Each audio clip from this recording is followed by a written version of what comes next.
What's going on, everybody? What's going on, YouTube? If you're here for the first time, my name is Rocky in Real Time, and I make videos specifically for people who are either expats or aspiring expats. And I'm here to give you tips, tricks, and all the information and knowledge I've gathered over my journey. And, I have a specific sort of concentration on information in all things Brazil, right? And I took a poll the other day. And I asked you guys what video content you want to see, and my options were buying a house in Brazil, renting an apartment here, or how to get a tourist visa for your Brazilian spouse. And the audience was split between buying a house and renting an apartment. And I realized I literally just forgot, like, I should be going in order with a lot of the content that I produce instead of like having random videos and whatnot. And before you could even get anything, like, you need a CPF number. And that's what this video is about.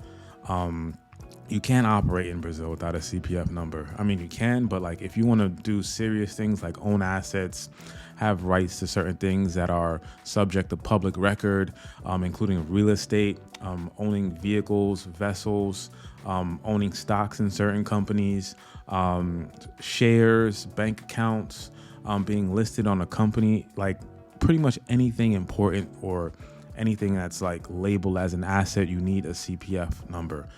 And a CPF number is basically an individual tax registry, and the CPF stands for Cadastro de Pessoa Física, right? So basically, and I'm reading from my notes here, anybody who's a Brazilian national or like a foreign national who likes to own any of the things that I just listed, you need a CPF number.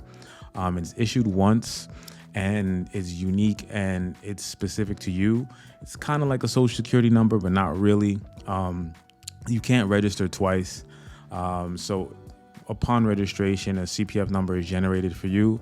They used to issue these CPF cards, but I think the year that I got mine, or the year before, they stopped doing it. I forget which year they stopped doing it, but they no longer issue cards anymore. So when you get yours via email or mail or whatever, you got to keep that number safe, because if you want to like re-register or like obtain your CPF number after you lost it or you forgot it, you got to go directly to the Receita Federal here in Brazil. You can't go to a foreign consulate in a different country or anything like that. So, I mean, that's going to be a hassle. So make sure you keep the number safe once you have it. All right, so I'm reading through my notes here, right? And there's 3 ways in which you can get a CPF number. You can go straight to the Receita Federal here in Brazil. You can go at a consulate, or you can register by email. Now, my wife did it for me when we were dating, and she did it by email, and it's super simple. Process is really easy over email, and that's the process I'm going to go over today because it's the simplest, and we got it in 3 days. So the steps for email, very quick. It's going to be a very quick video. You basically have to fill out this CPF online form. I have it linked in the description. I'm going to put it on the screen here. Might scroll through it a little bit so you can see it, and it's in English too. So you have to register for that form, and make sure you don't have any pop-up blockers or anything on your browser that allow it to that will prevent it from popping up, because it's a pop-up form anyway.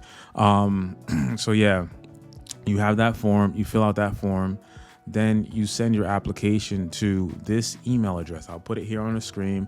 I'll also put it in the description, right? So you got to have the documents accompanying that as well. You have to have some documents accompanying that, which would be your CPF online form, which you have to print and you have to sign. You have to have a valid passport. Make sure your passport has, at the bare minimum, 6 months of validity on it. I'd recommend at least a year or 2, but you have to have your CPF form, your valid passport, and then this is another one where you shouldn't get tripped up. You have to have your full birth certificate, and it's called a long form birth certificate. I had never even seen a long form birth certificate before I started going through this process, because I'm from New York City. And like the birth certificate there is just like a half a page. It has your name, your mom's name, I think, your father's name, and like that's pretty much it.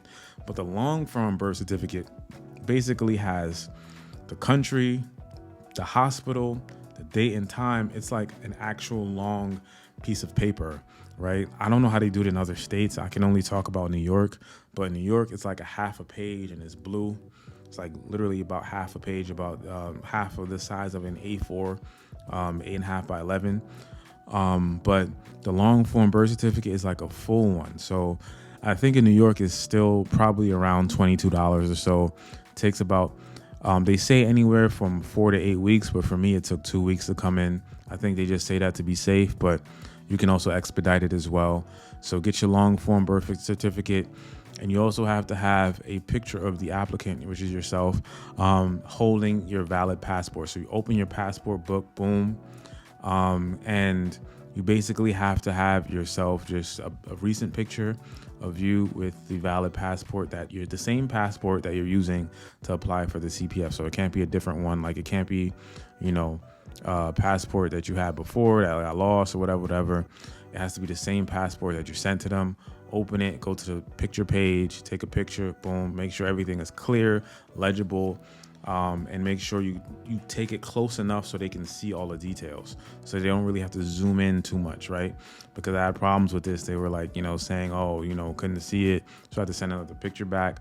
So make sure you take a picture that's really, really legible, like about this close to your face. Hold the passport, cheese, boom, right? Okay.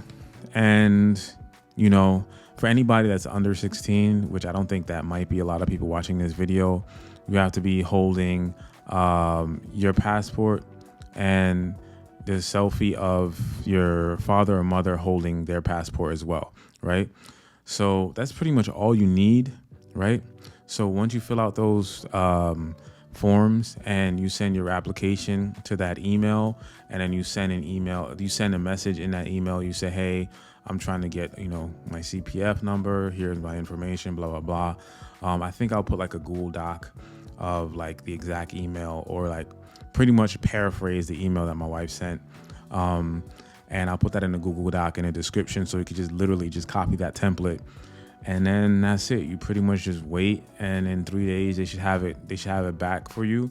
They, I think we got it in less than 3 days. She applied like on a Sunday and got it on a Wednesday or so. But it was less than 4 days. But yeah, that's pretty much all you need to do. And then you'll get your CPF. Now, since they don't issue a card, make sure you email this to yourself. Take a picture of it.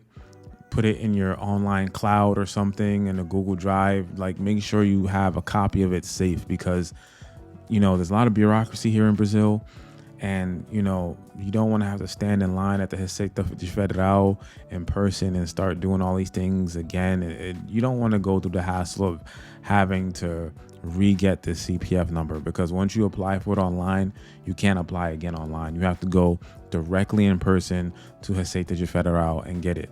Right. For, getting a CPF that's, lost or forgotten. So, but it's your first time, you can do it online. You can do it the email version, which, like I said, is the quickest way. I don't think any of the other ways are quicker. So just go with the email and you'll be fine. Plus you get to stay home. You get to be anywhere. So yeah, this is just a very quick video.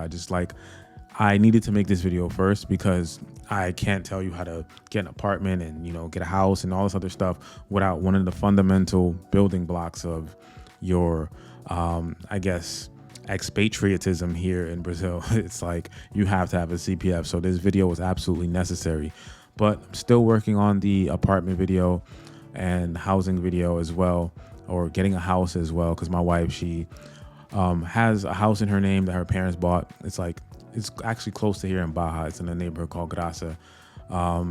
So her parents have a lot of property. They have like 6 or 7 properties. And, so she's been through this. I haven't actually bought a house, but a friend of mine here, he's detailed his experience buying a house. And my wife, she's literally a landlord. She manages her parents' properties, and I see her do it every day. She collects rents, and if something is broken in like a tenant's house, she'll like send someone to fix it and whatnot. So she's basically the property manager slash landlord. So I'm getting all this information from her. But yeah, it's still valid information.